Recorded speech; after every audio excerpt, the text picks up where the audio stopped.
Dans le Serengeti, la survie est une bataille menée sur plusieurs fronts. Chaque instant devient une épreuve aux enjeux majeurs. Rivaux acharnés se disputent territoire, partenaires et ressources. Dans un environnement en perpétuelle évolution, seules les stratégies les plus habiles permettent de survivre. Les prédateurs doivent affûter leurs sens, poussant leur proie dans leur dernier retranchement. Au travers de grandes migrations, les êtres vivants repoussent leurs limites, guidés par l'instinct de trouver eau, nourriture et refuge. Au cœur de ces épreuves sans répit, fonder une famille est le pari le plus audacieux de la vie. Certains s'en remettent à l'instinct, d'autres à la force du groupe, transmettant patiemment un savoir chèrement acquis de génération en génération. Dans l'écrin intemporel du Serengeti, les merveilles de la nature se dévoilent une à une.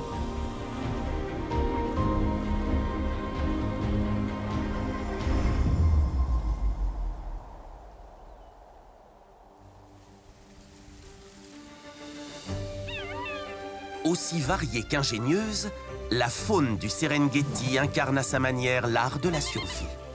Élever les petits est la première mission de toute famille.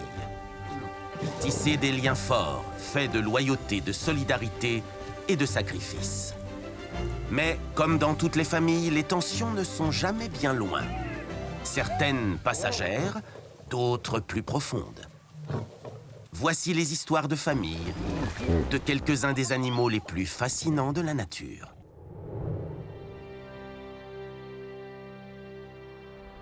À l'est de l'Afrique, berceau d'une des dernières grandes terres sauvages.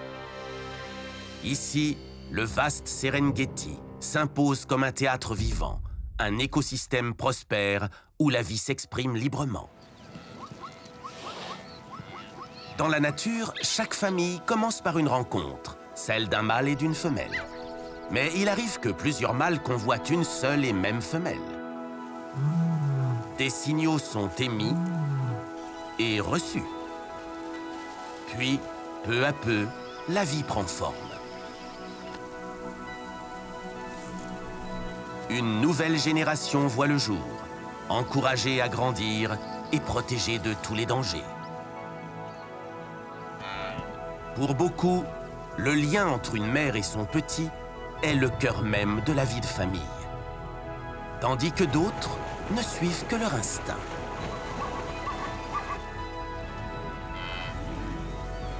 Pourtant, pour d'innombrables créatures du Serengeti, le cycle familial commence bien avant le premier souffle d'un nouveau-né. Tout débute par la parade nuptiale.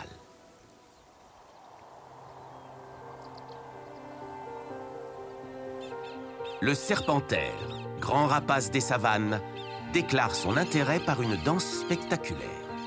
Il arpente les plaines d'un pas haut et rythmé, ailes déployées sous le ciel ouvert.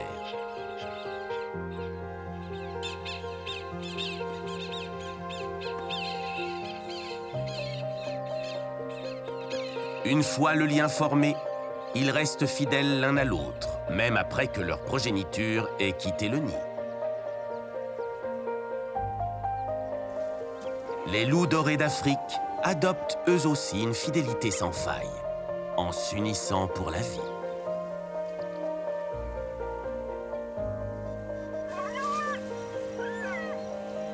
Cependant, leur parade est plus discrète, plus intime. Par le contact et des jeux complices, ils tissent un lien profond. Une expression silencieuse d'attachement et d'unité.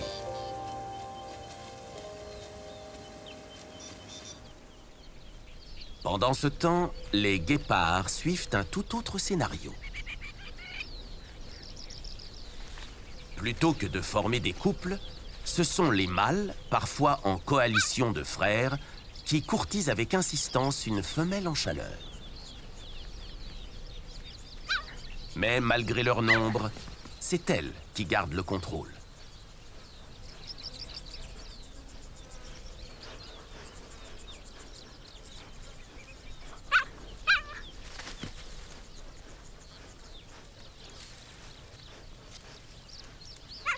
Leur présence est tenace, mais leur moment n'est pas encore venu.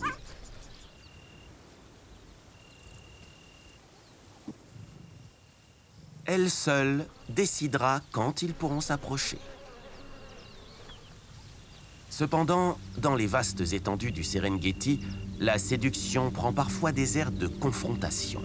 Chez les lions, la rencontre entre un mâle et une femelle peut être bien plus mouvementée.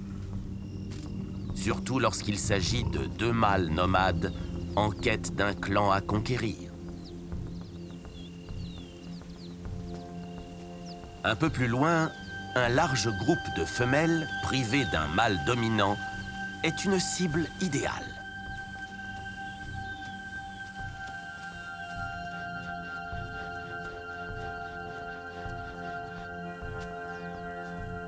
Quand de nouveaux mâles prennent le contrôle, ils n'hésitent pas à éliminer tous les lionceaux pour imposer leur propre descendance.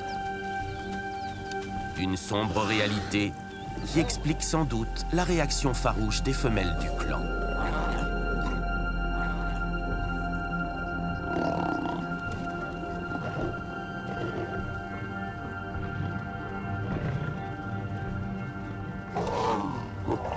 Malgré une posture de soumission, la confrontation s'envenime rapidement. En infériorité numérique, les deux intrus font face à une résistance redoutable.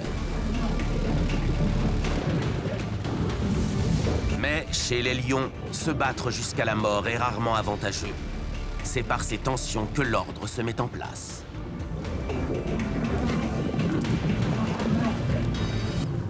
Et les nouveaux venus savent quand il vaut mieux renoncer.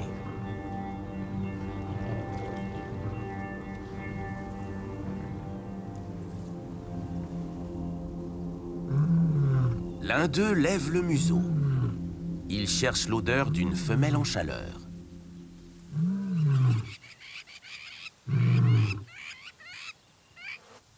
Heureusement, les lionceaux du clan ont plus d'1 an.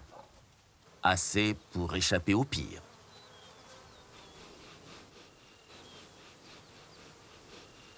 Au prix de quelques cicatrices, les nomades ont gagné ce qu'ils cherchaient, leur propre clan.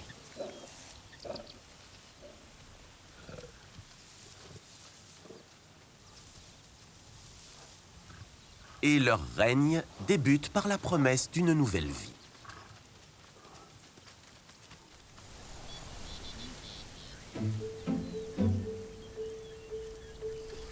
Pendant ce temps, l'odeur laissée par la femelle guépard continue de captiver la coalition de mâles.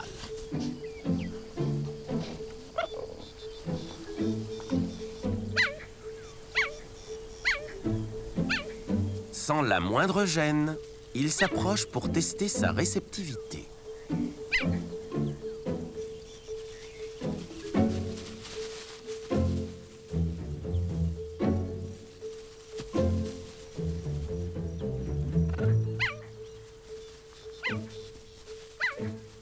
Mais sa réponse reste ferme. C'est un non.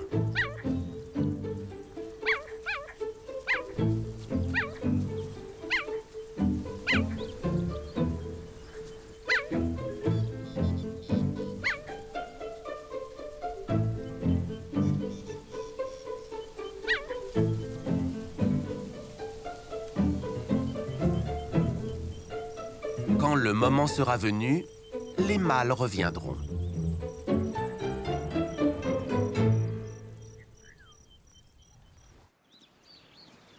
En nette opposition, la famille n'est pas la priorité du mâle gazelle de Thomson.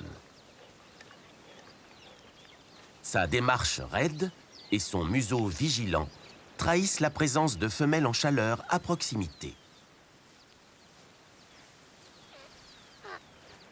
Bientôt, les fans d'1 an laisseront place aux nouveau-nés.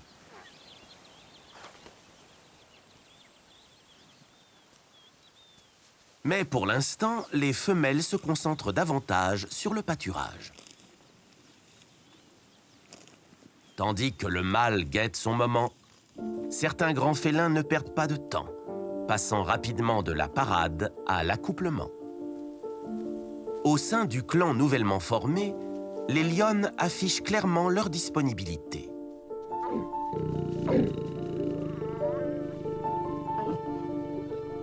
Pourtant, rares sont celles qui conçoivent dès leur première période d'ovulation. Elles prennent le temps de s'assurer que les nouveaux mâles sont suffisamment puissants pour défendre le clan et qu'ils s'installeront durablement.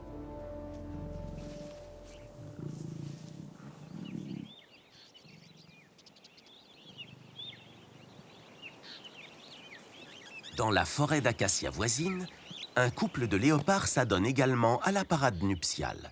Comme les lions, les femelles ne sont en période d'ovulation que durant une semaine environ et s'accouplent toutes les 15 minutes pendant plusieurs jours.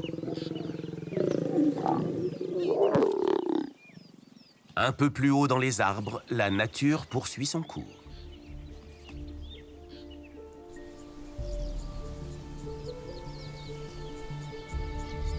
Après plusieurs semaines, le mâle dominant de la coalition de guépards finit par voir la femelle céder à ses avances.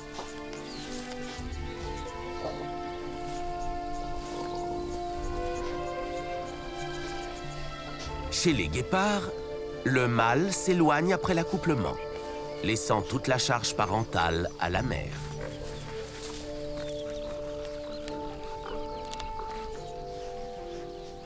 Si tout se passe bien, ces petits naîtront dans environ 3 mois.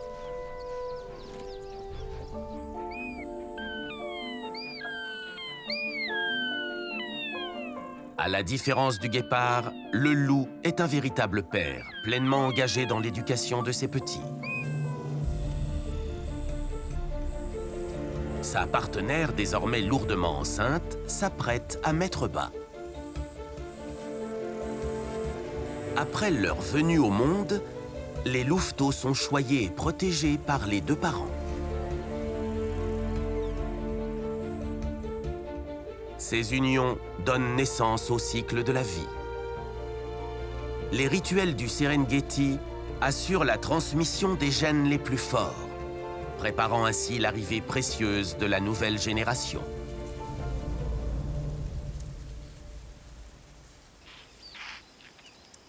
Dans la forêt d'acacia, une mère impala s'apprête à mettre bas.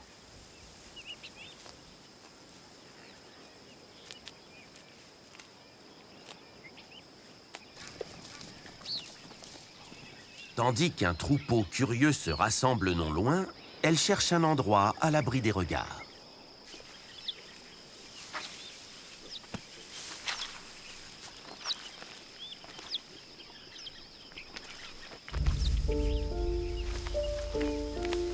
Après 7 mois de gestation, le nouveau faon vient enfin au monde.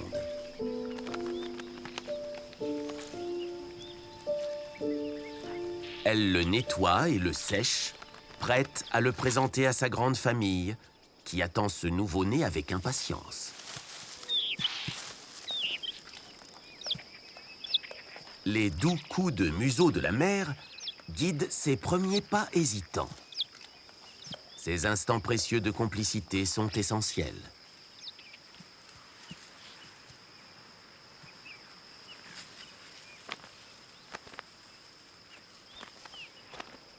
Au sein du troupeau d'impala, chaque membre fait partie d'une grande famille, partageant la joie de chaque naissance.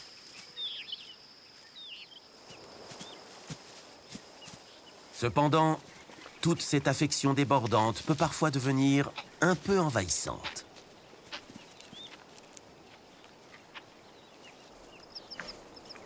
Un faon plus âgé montre alors au nouveau-né quelles sont les vraies priorités.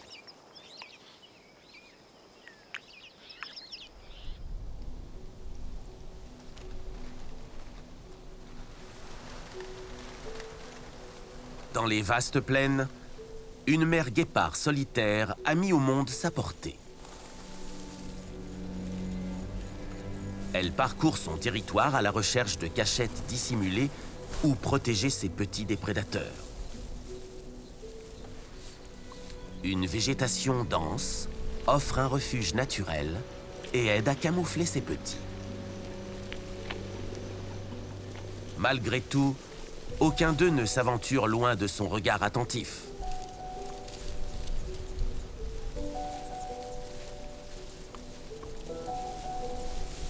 Si sa tanière est découverte, elle n'hésitera pas à déménager ses petits vers un endroit plus sûr.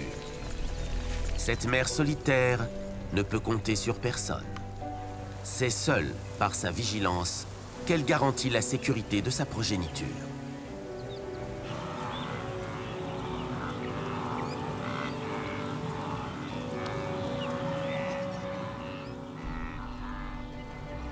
L'une des lionnes s'est elle aussi retirée à l'écart dans un coin isolé de la forêt d'acacia pour mettre bas. Elle gardera ses petits cachés ici pendant plusieurs semaines, le temps qu'ils soient assez forts pour rejoindre le reste du clan.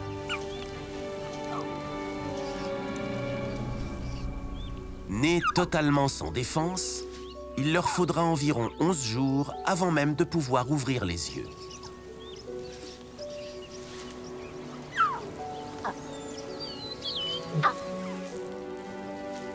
Leur premier défi, trouver où se procurer le lait dont ils ont si urgemment besoin. Lorsqu'elle rejoindra enfin la troupe, ses sœurs prendront part aux soins, formant ensemble un groupe familial soudé et redoutable. Les hyènes, quant à elles, déplacent leur nouveau-né tous les 2 ou 3 jours. Comme les petits des guépards, ils sont des proies faciles pour les lions, capables de repérer un terrier à l'odeur.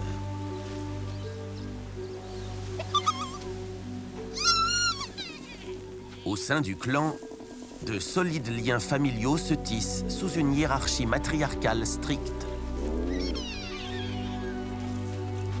Les adultes se protègent farouchement les uns les autres, coopérant souvent pour nourrir et surveiller les petits du groupe.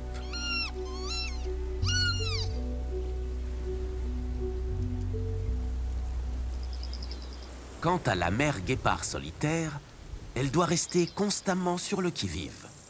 Les prédateurs représentent une menace directe pour ses petits.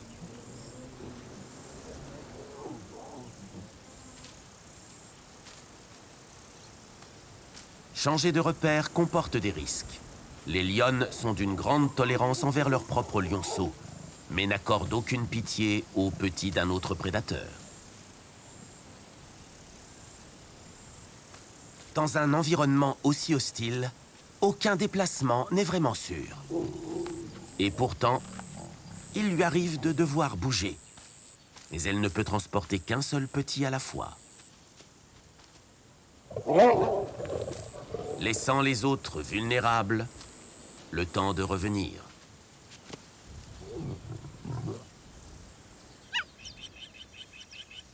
Cette louve a elle aussi choisi de déplacer ses petits âgés d'à peine une semaine.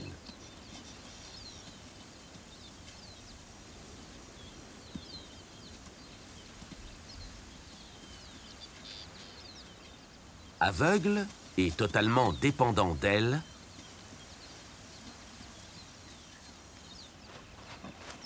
chacun de leurs déplacements est une question de survie.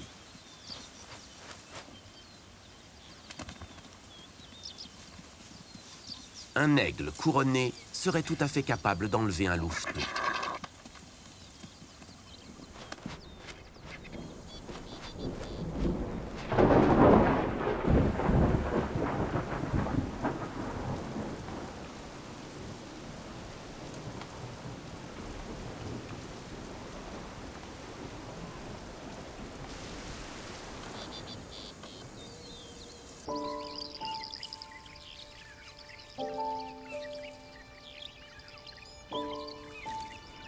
Contre toute attente, les 5 petits de cette femelle guépard ont tous survécu à leur premier mois de vie. Une réussite inespérée dans une savane parcourue par les lions.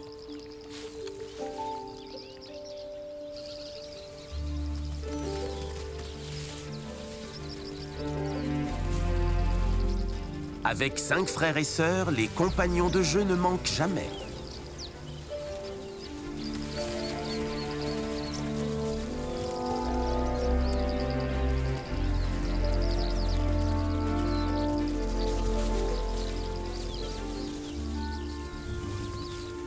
Ces jeux mouvementés leur permettent de développer force, coordination et les compétences de chasse essentielles à leur survie future.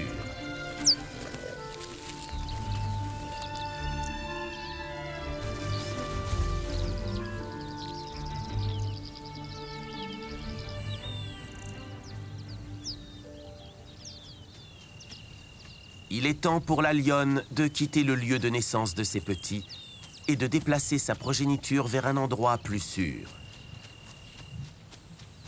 Plus ils restent longtemps au même endroit, plus leur odeur est forte et plus le risque d'attirer les prédateurs grandit.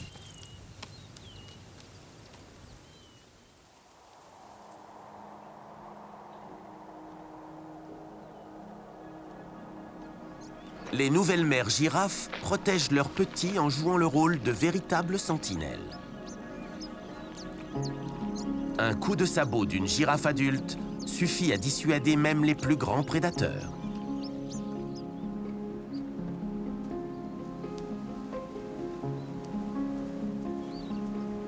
Pourtant, ces familles au cou élancé doivent sans cesse se déplacer à la recherche de nourriture fraîche.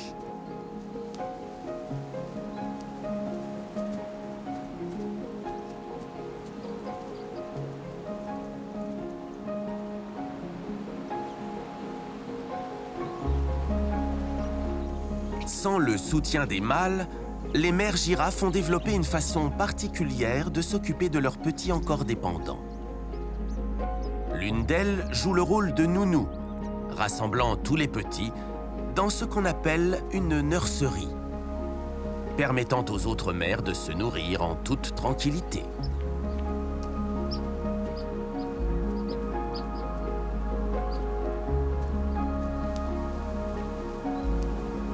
Au moindre signe de danger, une mère prévient son petit, qui à son tour alerte tout le groupe. Cette crèche collective offre à chacun la promesse d'un avenir.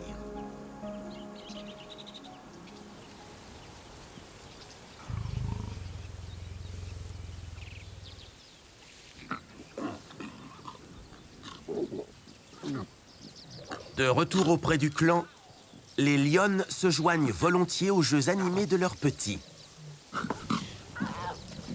essentiels à leur développement.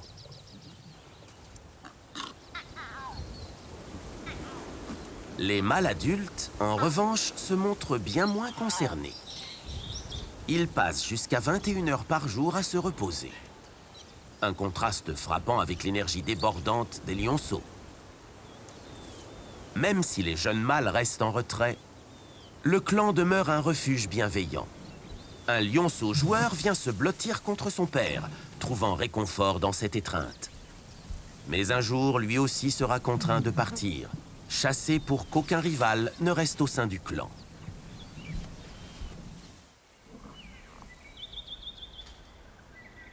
Voici une autre mère débordée par une progéniture pleine de vie, la louve.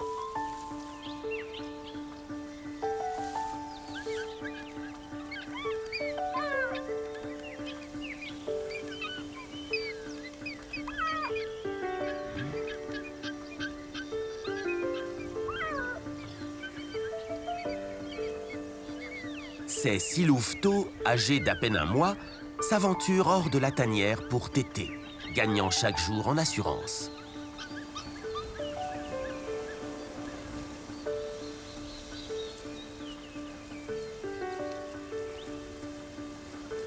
Leur curiosité est insatiable. Et rien ne les émerveille autant que le passage d'une girafe. Une silhouette immense dominant leur petit monde.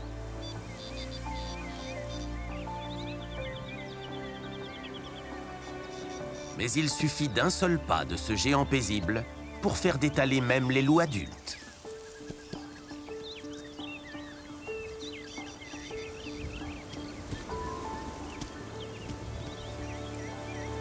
De potentielles proies s'aventurent sur le territoire des loups.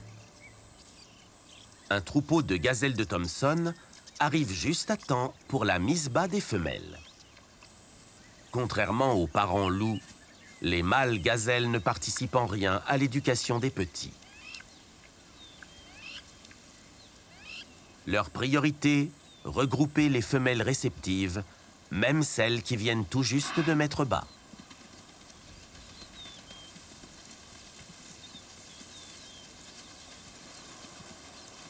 Perturbé par cette intrusion, tandis que sa mère tente d'échapper à l'attention insistante du mâle, le nouveau-né choisit de se tapir dans les hautes herbes. Une stratégie de survie rudimentaire mais efficace, tant que ses jambes restent hésitantes. Non loin de là, un loup déterre une cachette enfouie lors d'une précédente chasse. Mais ce repas n'est pas pour lui. Chez les loups dorés d'Afrique, la nourriture est transportée dans l'estomac, à l'abri des charognards, jusqu'à la tanière.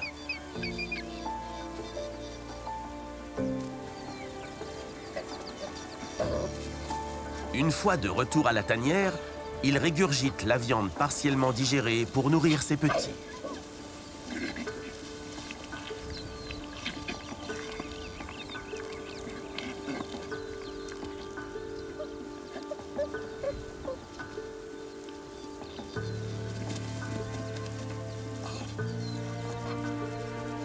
En conjuguant leurs efforts, les deux parents protègent leur territoire tout en veillant à ce que leur progéniture ne manque de rien.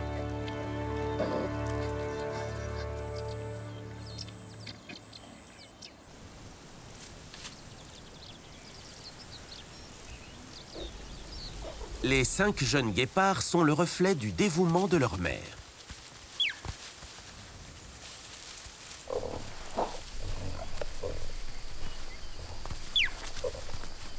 Bientôt viendra pour eux l'inéluctable moment de l'indépendance. En général, les guépardos quittent leur mère entre 16 et 18 mois, période qui coïncide souvent avec l'arrivée d'une nouvelle portée. Plus les petits restent longtemps avec leur mère, plus elle pourra affiner leur technique de chasse, augmentant ainsi leurs chances de survie. Pendant ce temps, les jeunes mâles commencent à explorer leur sexualité, même s'ils ne se reproduiront probablement pas avant l'âge de 2 ans.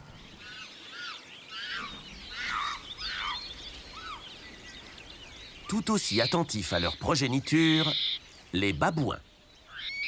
Ces primates vivent au sein de groupes sociaux instables, où les femelles gardent leurs petits blottis contre elles.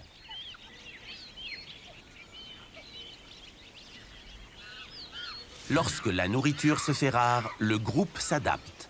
Fleurs tombées du saucissonnier, graines ou insectes sont glanées avec agilité grâce à leurs doigts habiles. Certaines femelles s'initient doucement au rôle de mère, à condition d'en avoir la permission. Les babouins parcourent de vastes distances. Pendant ce temps, un autotion cherche un terrier permanent où s'installer. Mais s'implanter sur le territoire d'autrui est rarement une sage décision.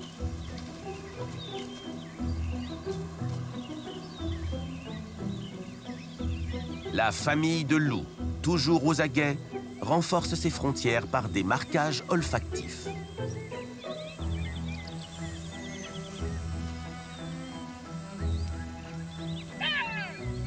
En supériorité numérique, les loups saisissent l'occasion de récupérer leur tanière.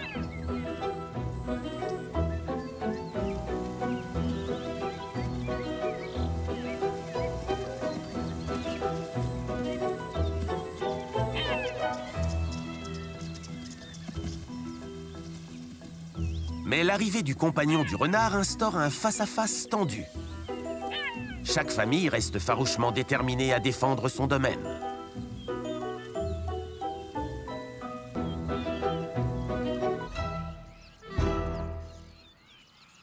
Dans la nature, les dangers sont omniprésents. Mais le plus grand péril pour une jeune famille vient parfois de l'intérieur. Dans un monde où le pouvoir dicte la loi, la survie a un prix, souvent cruel. Et la face sombre de la famille peut surgir avec une brutalité désarmante.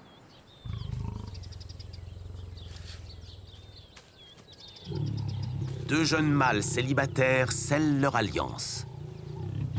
Par des frottements et des échanges d'odeurs, ils affirment leur union. À deux, ils forment une force qu'aucun rival ne peut ignorer. Ils ont besoin l'un de l'autre et d'un clan à eux.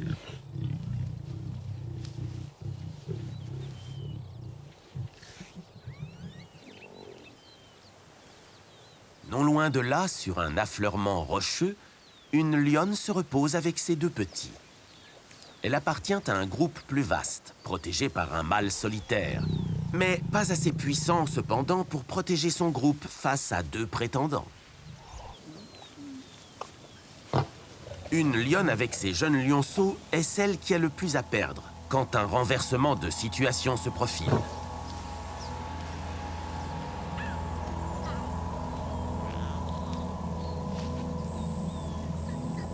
L'un des deux mâles s'avance seul vers le rocher. La lionne n'a d'autre choix que de cacher ses petits. 2 contre 1. Le mâle en place comprend qu'il n'a aucune chance. Il s'enfuit précipitamment, entraînant le reste du clan avec lui.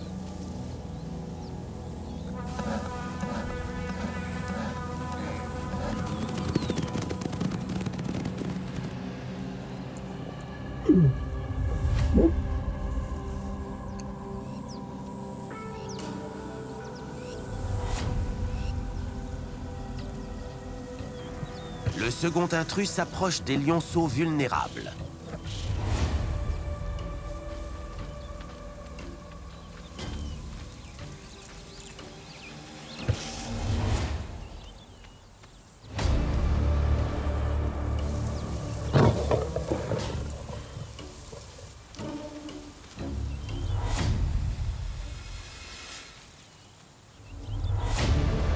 Portée par son instinct maternel, la lionne fonce sur le premier mâle pour protéger ses petits, coûte que coûte.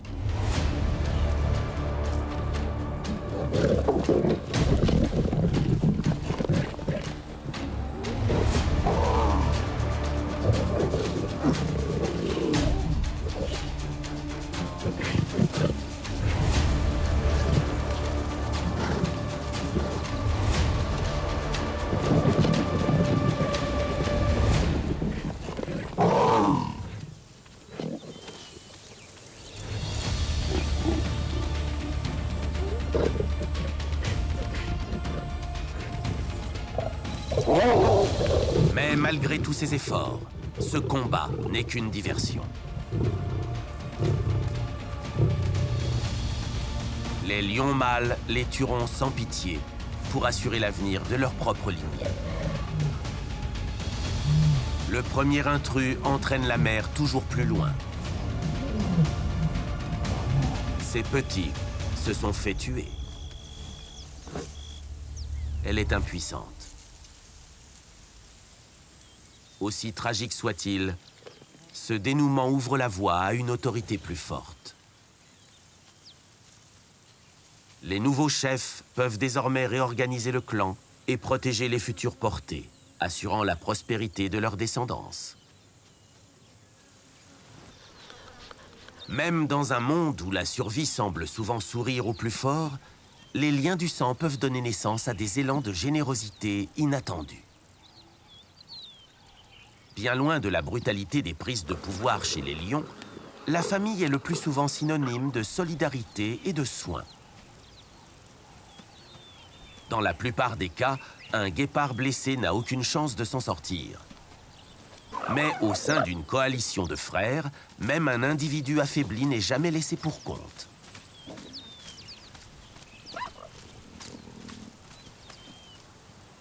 Incapable de chasser, il n'est pourtant pas privé de repas. Ses frères l'invitent à se joindre au festin. Ce geste rare, dénué d'égoïsme, témoigne de la force unique de leur lien. Une qualité que peu de grandes familles félines peuvent revendiquer.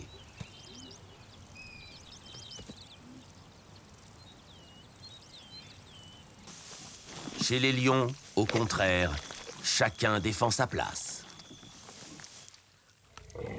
Même d'anciens membres du clan qui tentent de revenir sont impitoyablement repoussés. Ici, pas de seconde chance.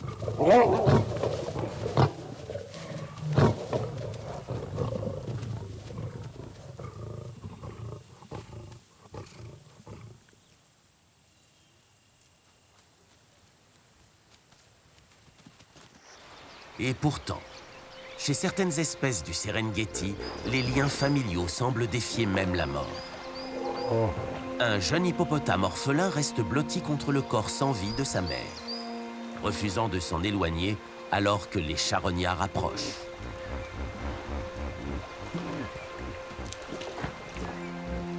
Lentement, la nature suit son cours, et un étrange rassemblement silencieux se forme. Les hippopotames manifestent un comportement singulier face à la mort. Qu'il s'agisse de compassion ou de simple curiosité, ces instants révèlent que le lien mère-enfant dépasse les simples instincts de survie. Le petit endeuillé demeure aux côtés de sa mère, même lorsque les crocodiles s'invitent. Malgré leur nombre grandissant, il tient bon.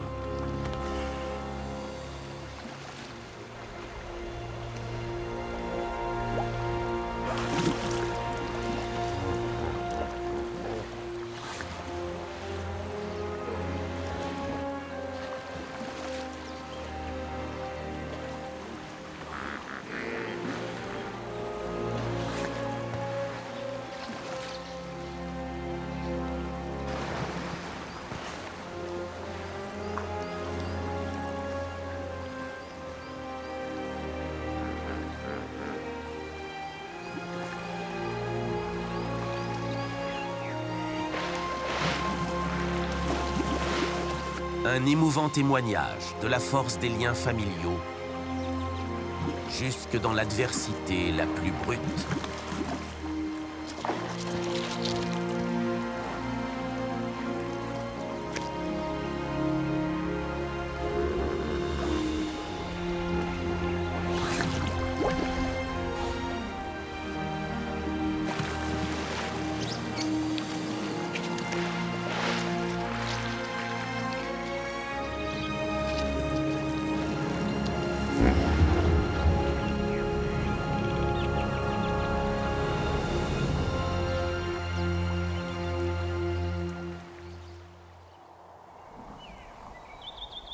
Ici, dans le Serengeti, la vie trouve toujours un moyen de se réinventer.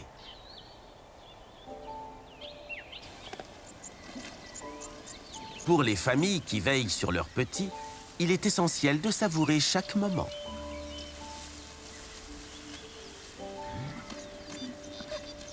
Le jeu devient un fil conducteur indispensable dans la vie familiale, même chez les adultes.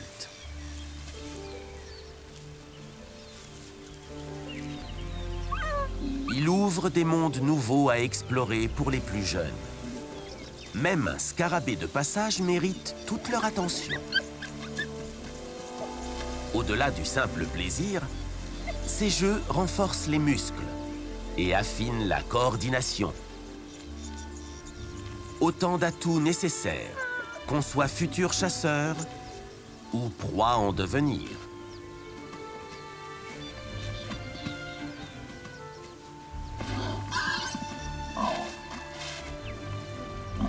À mesure que les louveteaux grandissent, leurs jeux deviennent de plus en plus agités. Des combats simulés éclatent entre frères et sœurs, où chacun mesure sa force et son courage.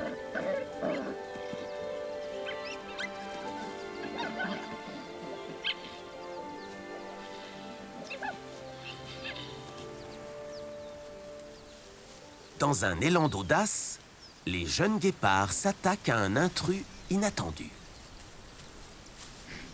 Un otocion. Mais la curiosité n'est pas toujours sans danger, même pour un félin.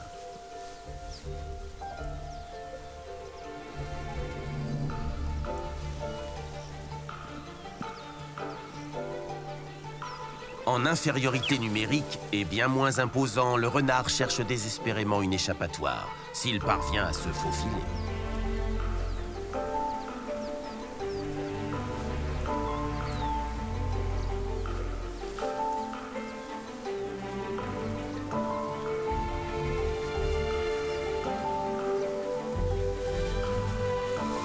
Cette rencontre insolite apprendra vite au jeune guépard qu'il y a des proies qui savent riposter et qu'il vaut mieux parfois ne pas insister.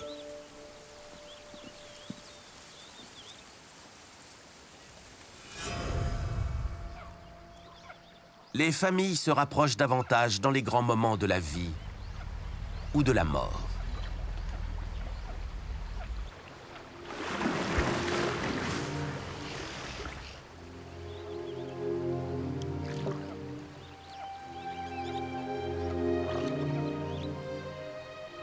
Le long d'une rivière, un mâle solitaire a perdu bien plus qu'un simple duel pour conquérir des femelles.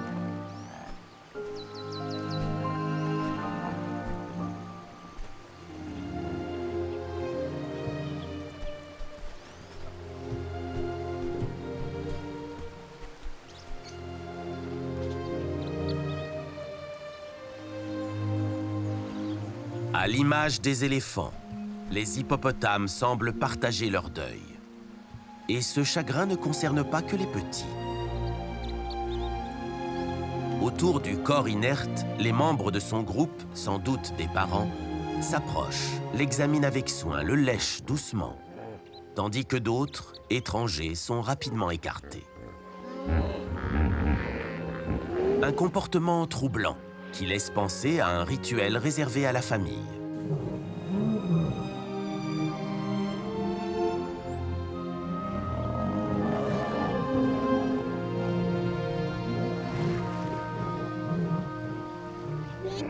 Les femelles sont connues pour former des liens étroits avec leurs petits.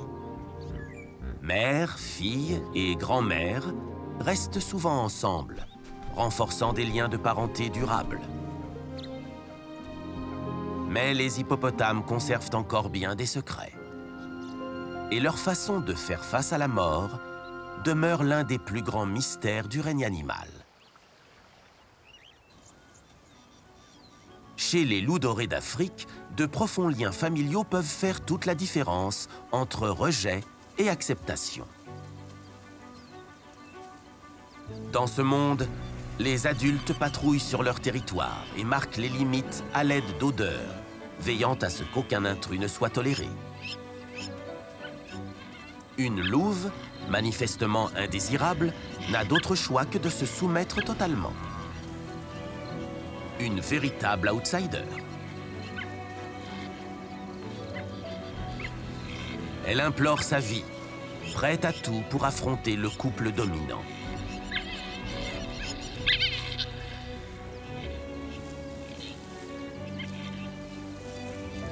En quête désespérée d'une seconde chance.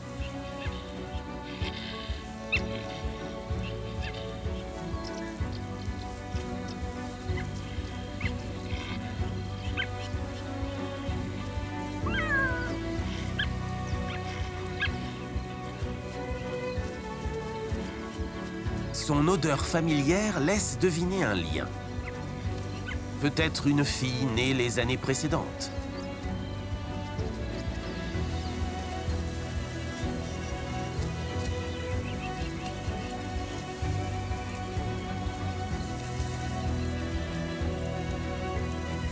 Et sa prudence finit par porter ses fruits. Elle est acceptée. On comprend alors ce qui l'a poussée à prendre un tel risque. Elle est mère de 2 jeunes louveteaux.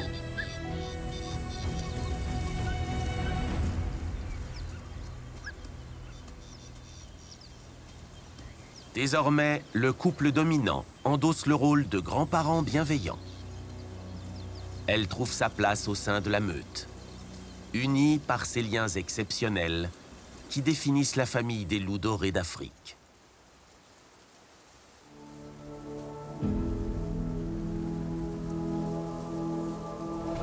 toutes les familles partagent une vérité fondamentale. Celle de protéger, de nourrir et d'assurer la survie de leur lignée. Même lorsque la tragédie frappe, les liens perdurent et une nouvelle génération s'élève pour poursuivre l'histoire. Dans les terres sauvages du Serengeti, la famille est à la fois fragile et féroce, mais toujours tournée vers le chapitre suivant des merveilles de la nature. Pourtant, l'histoire ne s'arrête pas là. Assistez aux rivalités féroces pour les territoires, les compagnons et les ressources. Suivez ces grandes migrations qui poussent les animaux dans leur dernier retranchement. Et découvrez les vies secrètes de ceux qui dépendent de l'eau. Car les merveilles de la nature poursuivent leur récit dans les crins sauvages du Serengeti.